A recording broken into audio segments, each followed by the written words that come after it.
Hello friends, Jayashree किचनमध्ये आपलं स्वागत आहे। आज आपण ब्लॅक फॉरेस्ट केक बघत आहे।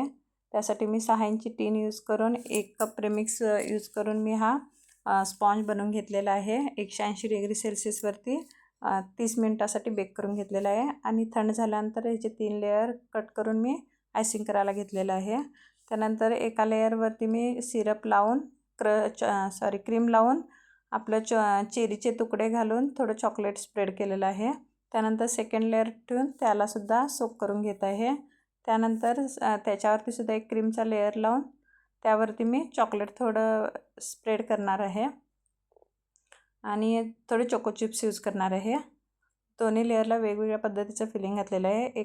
एका लेयरला चेरी, एका लेयरला चोको चिप्स आणि दोन्हीमध्ये कॉम्बिनेशन चॉकलेट हे अशा पद्धतीने मी यूज केलेलं आहे दोन्ही लेयरचं स्टफिंग। त्यानंतर तिसरा लेयर ठेवून मी तो सुद्धा सोक करून घेत आहे। आणि ब्लॅक फॉरेस्टला तुम्ही फक्त चेरीचे तुकडे यूज करू शकता किंवा चोको चिप्स फक्त यूज करू शकता किंवा किसलेलं चॉकलेट यूज करू शकता किंवा ब्लॅक फॉरेस्ट क्रश यूज करू शकता। अशा पद्धतीने हा ब्लॅक फॉरेस्ट केक होत आहे। किंवा तुम्ही स्ट्रॉबेरीसुद्धा क्रश यूज करू शकता ब्लॅक फॉरेस्ट केकला स्टफिंगसाठी। अशा पद्धतीने भरपूर ऑप्शन आहेत आपले ब्लॅक फॉरेस्ट केकला। त्यानंतर अशा पद्धतीने मी फिनिशिंग करून घेत आहे आणि केक मी अजिबात फ्रीजमध्ये ठेवलेला नाही, कारण सकाळी 7ला मी केक बनवत आहे हा आणि 9ला मला हे केक डिलेवरीसुद्धा करायचं आहे। त्यासाठी मी फास्टमध्ये फिनिशिंगसुद्धा बनवत आहे।